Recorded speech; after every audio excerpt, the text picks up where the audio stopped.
If you want to do soft gel extensions that will last, it's super important to pay special attention to the cuticle area. I will show you how to do an overlay method. Also, it's time to do some fun holiday nail art using Modelones Gel Mini Salon Kit. This is what the client's nails look like, such a dry cuticle, so we will need to work on them.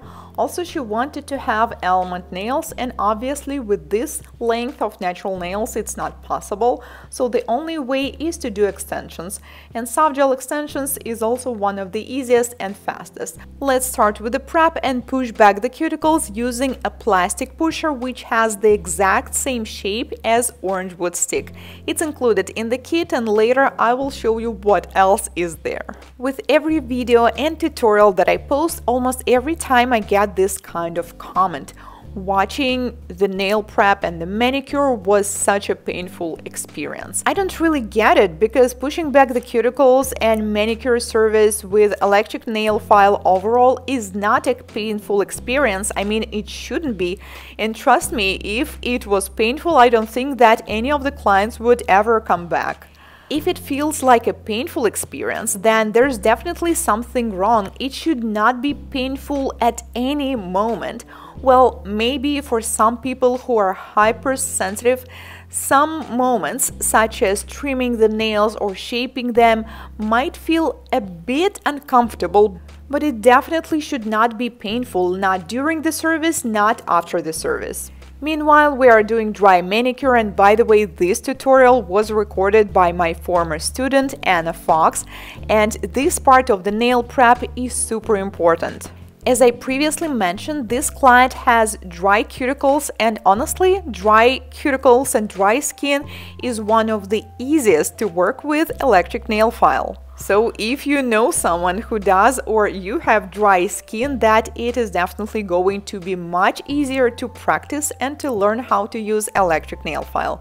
But at the same time, this client is a bit sensitive, so we're being extra careful to not hurt her and not to damage the skin. This is a flame-shaped bead with red and blue abrasive mark, which means it's medium fine.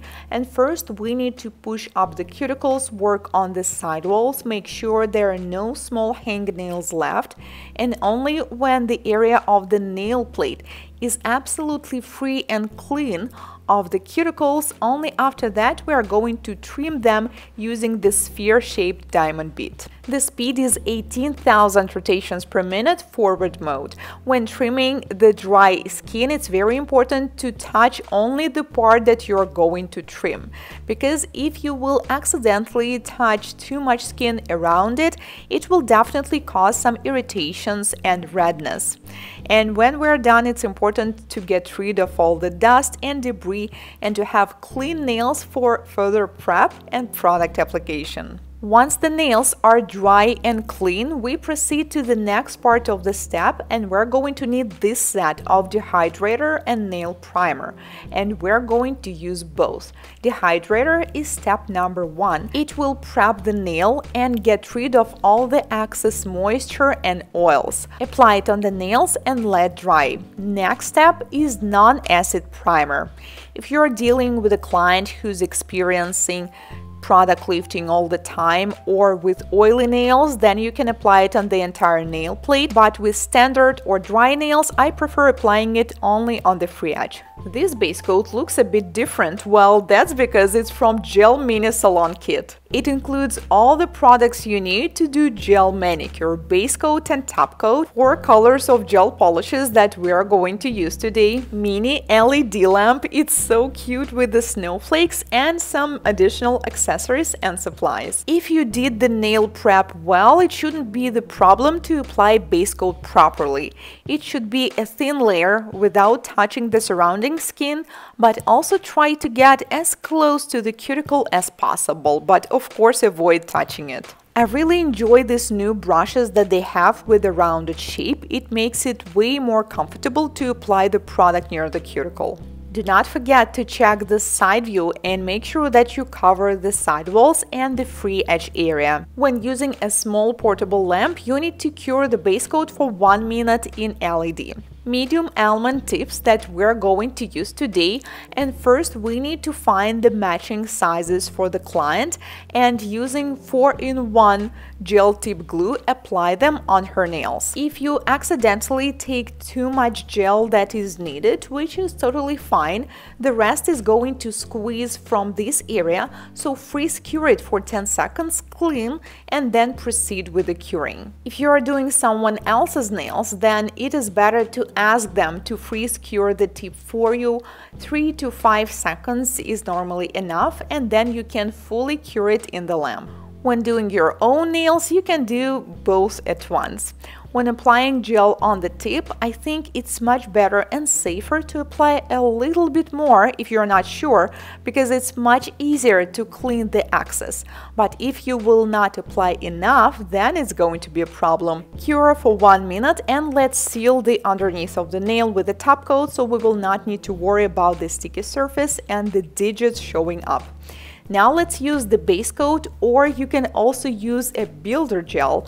Remember, we have this little area near the cuticle that was not covered with the tips, and this is the method I strongly recommend you to use, because once the nails grow longer, this area will not be visible at all. Sometimes I use filing off method and file this area with electric nail file, or you can fill it in with a base coat right away using a detailer brush and cure it for 1 minute in LED. Now this area is super thin, not visible. After 3 to 4 weeks, it is definitely going to be seamless. Now it's time for some holiday nail art, and since we have green and red colors in the kit, let's use them to do some kind of stylized moon manicure. Instead of covering the entire nail with just one green color, we do this instead. Do a large lunula style application and then another one right next to it. This color has such a great coverage, as well as the red one. We're going to use it on another nails. In this kit there's also a brown color that's included, and we're going to use it in between the colors. They have the same consistency as general Modelones gel polish collections, which is medium thick. For me personally, this is super comfortable because they're not too runny. And this is one of my favorite styles of moon manicure. I call them naked lunula, because instead of covering this lunula area with the color, we do the opposite. We leave it clean and apply the color on the rest of the nail. The point of this manicure is that after 2 to 3 weeks, it's still going to be seamless. Applying just one color on the entire nail is going to be a bit boring, right? So let's apply it to 2/3 of the nail. If you accidentally touch the cuticle or flood the sidewall, it happens and I hate it, but it's important to clean it before you cure it, because if you cure it on the skin, it's going to be quite a problem. Plastic pusher can work too. All you need to do is to clean little by little. Do not try to clean it all at once, because colors like this intense red color is tricky. If you will try to clean it all at once, you will have a look of bloody, irritated cuticle. So instead doing that, do it in 2-3 to small steps. When doing design like this, which consists of many steps, make sure to cure each coat and each color. Even though they're not runny, it's still better to see cured, because we never know how the hands will move. And now let's decorate them with the golden stickers. Holiday-themed golden stickers are included in the kit too, and I think they are the perfect match. If you don't really have much time, then doing any kind of holiday-themed nails is just using the holiday colors and then adding some accessories or stickers. These look so cool. They actually remind me of these hand-painted designs and covered with a golden chrome. Since this is a regular sticker, you don't really need to prep the nails before them, just apply them right away on their sticky layer, and you can also slightly move them if you don't really like how it looks. Now we need to make a serious decision and to figure out where this cute bow is going to go, and I think this nail will be a perfect match. red, golden, and the crystal in the middle. Let's add this snowflake right here, and I think that's enough for this design. Now we need to secure the stickers, and top coat will not be enough, so we're going to use base coat. This is actually one of the best ways to secure accessories like this. So first we are going to seal them, and before doing this, make sure that you don't have any air bubbles, because if you seal the sticker with a bubble, eventually it also can come off, especially if it's close to the cuticle area or the free edge. So make sure that you don't have any. You can roll the orange wood stick to avoid that, then seal with a base coat, cure for 1 minute, and then finally we're going to seal them with a glossy top coat. Sometimes when we apply multiple layers and do some kind of complicated design, you may notice that after curing the top coat, the shape doesn't look perfect, it's not as sharp. So it's totally fine to fix it with a nail file, and this is the final look. You can find the links to the products that were used in this tutorial in the description box. Thank you so much for watching this video. If you enjoyed it, don't forget to give me a like and subscribe, because more exciting tutorials are coming every week. And I will see you in my next one. Goodbye!